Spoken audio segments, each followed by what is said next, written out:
গতকালের যে প্রেক্ষাপট, সেই প্রেক্ষাপটেই মূলত আজকের আলোচনার জন্য প্রধান উপদেষ্টা তিনটি দলের নেতৃবৃন্দকে ডেকেছিলেন। আমরা একত্রে আলোচনা করেছি।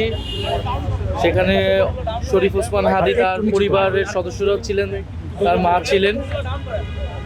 মূলত এটা গতকালকের যে ঘটনা, এটা তো শুধু আসলে একজন ব্যক্তির সাথে বা একজন প্রার্থীর সাথে ঘটে যাওয়া ঘটনা না।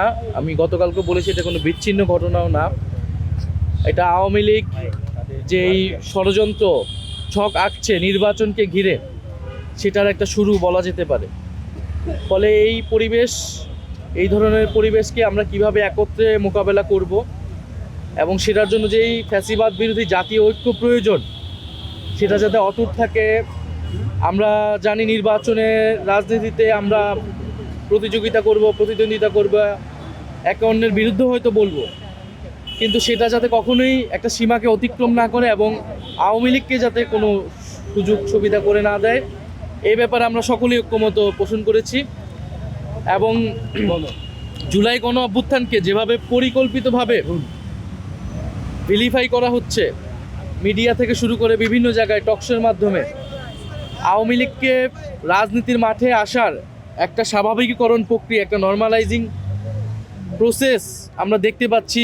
বিশ্ববিদ্যালয়গুলোতে দেখছি আওয়ামীপন্থী শিক্ষকরা গোপন মিটিং করার সুযোগ পাচ্ছে। আমরা কোর্টপাড়ায় দেখতে পাচ্ছি যে জয় বাংলা স্লোগান হচ্ছে। আমরা টকশোতে দেখছি এরকম আওয়ামীপন্থী বুদ্ধিজীবীরা আসছে। আমরা ভোটের মাঠে দেখছি যে জাতীয় পার্টিকে প্রস্তুত করা হচ্ছে।